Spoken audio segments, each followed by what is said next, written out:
Class 10 chapter third linear equation in 2 variables. आपने 9th में भी चैप्टर पढ़ा होगा लीनियर इक्वेशन इन 1 वेरिएबल्स। बिल्कुल सिंपल सा लीनियर इक्वेशन जैसे वैसा था बस वैसा ही है, बस फ़र्क इतना है 9th में 1 वेरिएबल में बात कर रहे थे, इसमें 2 वेरिएबल्स में बात करेंगे।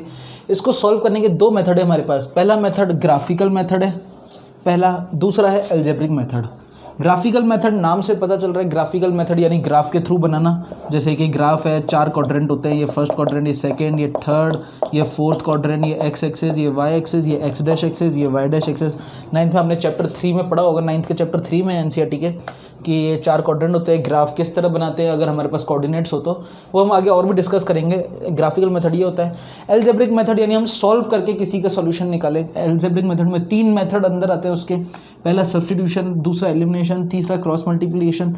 किस तरह करेंगे, क्या करेंगे, वो हम आगे डिटेल में पढ़ेंगे। अभी इतना ही इंट्रोडक्शन है। लीनियर इक्वेशन जैसे कि सपोज ये कि इक्वेशन दे रखी है, हमेशा जनरल फॉर्म जो होता है लीनियर इक्वेशन का, किसी भी लीनियर इक्वेशन का जनरल फॉर्म होता है ax plus by plus c is equals to 0। ये इसका जनरल फॉर्म होता है। अगर 2 वेरिएबल बोले थे इसलिए हमने 2 वेरिएबल लिए x और y।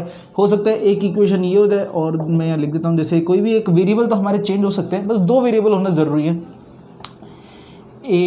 az plus bx plus c is equals to 0। ये भी 2 लीनियर इक्वेशन 2 वेरिएबल हो सकते हैं, बस वेरिएबल चेंज हो गए। पहला वेरिएबल हो गया z, दूसरा वेरिएबल हो गया x। ये तो जनरल फॉर्म था, इसका मेथड बता दिए गए हैं।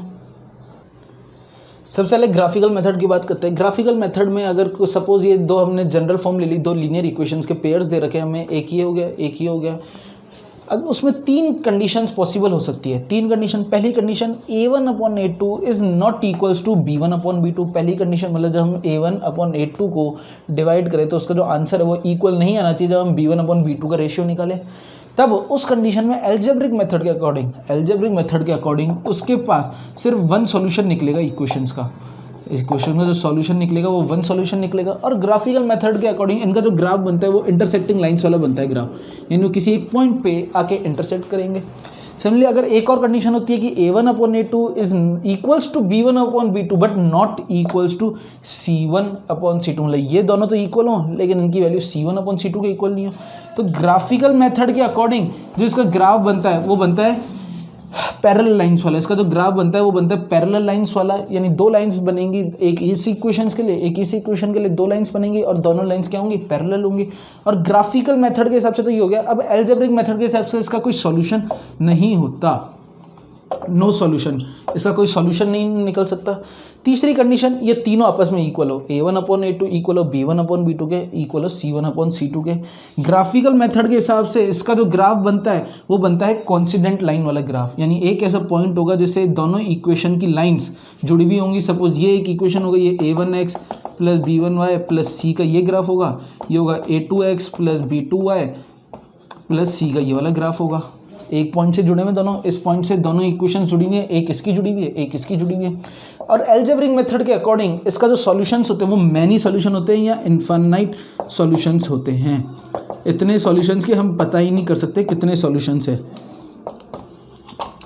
ये तीनों के हैं, ये आपको आगे काम आएंगे। क्वेश्चंस आते हैं इस तरीके से कि भाई पहले नेचर फाइंड आउट करिए in pair of linear equations का, तो हमें जब ये बात पता होंगी, हम ये टेस्ट करेंगे इनका नेचर कैसा है, तब ये आगे काम आती है एक्सरसाइज में। और डेफिनेटली ये क्वेश्चन आपको बोर्ड में दिखेगा ही दिखेगा, 6 मार्क में या 5 मार्क में ज़रूर क्वेश्चन मिलेगा आपको ये कि भाई एक ग्राफ बनाइए। इस चैप्टर से डेफिनेटली एक क्वेश्चन बनता है ग्राफ बनाने का। कई बार नेचर का भी पूछ लेते हैं तो हमें नेचर मालूम होना चाहिए। नेचर इस तरीके से मालूम चलेगा कि इसके कितने सॉल्यूशंस होंगे, इंटरसेक्टिंग लाइन बनेगी नहीं बनेगी, ये सब हमें मालूम होना चाहिए। इसलिए अब हमने ये पढ़ लिया ग्राफिकल मेथड कैसे होता है, ग्राफ की मदद से सॉल्व होता है, उसका कैसे नेचर फाइंड आउट करते हैं पेयर ऑफ लीनियर इक्वेशंस। अब ग्राफ बनाते कैसे किसी इक्वेशंस का, वैसे 9th में आपने सीखा होगा लेकिन एक बार फिर भी हम देख लेते हैं। सपोज एक लीनियर इक्वेशन हम अज्यूम कर लेते हैं 3x - 4y is equal to 12।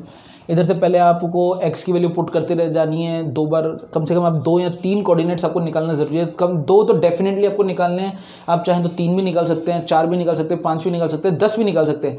लेकिन हम बोर्ड में हमें सिर्फ आप ये याद रखिए 3 घंटे ही मिलते हैं, तो जितना हम टाइम कंज्यूम करेंगे, जितना टाइम हम वेस्ट करेंगे उतना ज़्यादा हमारा पेपर छूटता जाएगा। हो सकता है आता हुआ पेपर भी हमें छूट जाए, तो हमें वो नहीं करना है। इसलिए हम कम से कम 2 रखेंगे, मैक्सिमम आप 3 रख लीजिए, इससे ज़्यादा मत रखिए। ये मेरा सजेशन है, बाकी आपकी इच्छा है। मैं इधर से x की वैल्यू रख रहा हूँ, y की निकालते जाऊंगा वैल्यू। आप चाहें तो y की वैल्यू पुट करते जाइए, x की निकाल सकते हैं, वो आपकी इच्छा है, कोई प्रॉब्लम नहीं है। दो तरीके से कर सकते हैं, हम डायरेक्ट कर ले, एक हम पहले एक इक्वेशन बना लेते हैं। जो प्रॉपर मेथड है हम वो करते हैं। प्रॉपर मेथड ये कहता है कि पहले आप जैसे मैं x की रखूँगा, y की निकालूंगा, तो y की वैल्यू किस तरह आएगी, 4y is equal to 12 minus 3x, 12 minus 3x, y is equal to 12 minus 3x upon 4। इधर से मैं x की वैल्यू पुट करता जाऊंगा, पहले 0 रख लूँगा, फिर 1 रख लूँगा, फिर 2 रख लूँगा, 3 रख लूँगा, y की वैल्यू आती जाएगी। x की वैल्यूज़ मैंने पहले 0 रखी, तो y की वैल्यू कितनी हो गई, y is equal to 12 minus 0 upon 4, तो y की वैल्यू आ गई 3। यानी एक कोऑर्डिनेट ये बन गया 0,3। x की वैल्यू जब 0 रखी तो y की वैल्यू कितनी आ गई 3। x की वैल्यू मैं 4 रख रहा हूँ, x की वैल्यू जब मैंने 4 रखी तो y is equal to 12 minus 4 3 12 आ गया अपॉन 4 इज इक्वल टू 0। मतलब y x की वैल्यू 4 रखी तो y की वैल्यू कितनी आ गई 0। तो अभी मैंने दो ही कोऑर्डिनेट्स रखे हैं, पहला एक कोऑर्डिनेट हो गया 0,3, दूसरा हो गया 4,0। इसका ग्राफ बना लेते हैं। आप चाहें तो 3 से भी रख सकते हैं, कोई प्रॉब्लम नहीं है। मैं अभी 2 रख रहा हूँ और मैं आगे भी 2 ही रखूँगा, वो ज़्यादा बेस्ट है। 3 भी कई जगह जब क्वेश्चन करेंगे तो कई आपको जगह 3 वैल्यू भी रख के दिखा देंगे, तो आपको ये पता चल जाएगा 3 वैल्यू का कैसे करते हैं। ये ग्राफ बना लेते हैं, 1 2 3 4 5 6, ये x एक्सेस हो गया, ये y हो गया, 1 2 4 5 -1 -2 -3, ये x डैश एक्सेस हो गया, ये y डैश एक्सेस हो गया, -1 -2 -3 -4, ये 0 हो गया।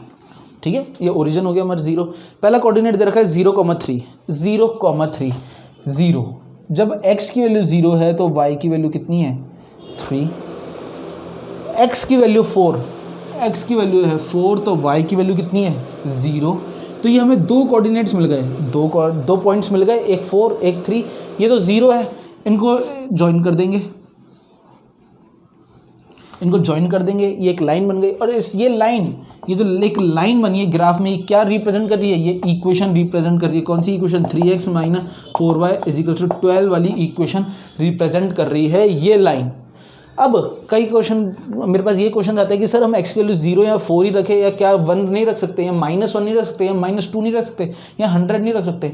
आप जो चाहें वो वैल्यू रख सकते हैं, कोई आपके ऊपर ऐसे बाउंडेशन नहीं बनी हुई कि आप 0 वैल्यू रखें 1 रखें। पहले आप डायरेक्ट चाहें तो पहली वैल्यू 100 रख दीजिए, दूसरी 1000 रख दीजिए, कोई प्रॉब्लम नहीं है। बस आप ये याद रखें जो आपका सॉल्यूशन निकलेगा वो फिर 100 और 1000s में ही निकलेगा।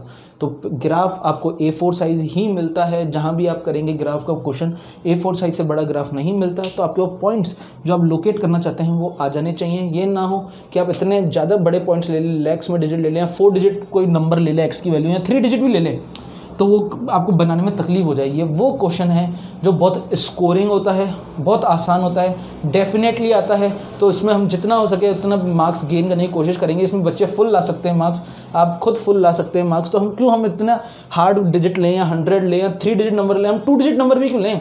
स्टूडेंट्स कहते हैं सर हम पॉइंट डेसिमल्स में रख सकते हैं। बिल्कुल डेफिनेटली आप डेसिमल्स में रख सकते हैं, लेकिन डेसिमल्स में रखकर आप अपने क्वेश्चंस को, ईजी क्वेश्चन को हार्ड क्यों बनाना चाह रहे हैं। आप सिंपल वैल्यू रखिए 0 1 2 3 4 5, इससे ज़्यादा आपको रखने की कोई ज़रूरत ही नहीं है। बस सिंपल सी बात है, रखिए और ये ग्राफ बन जाएगा।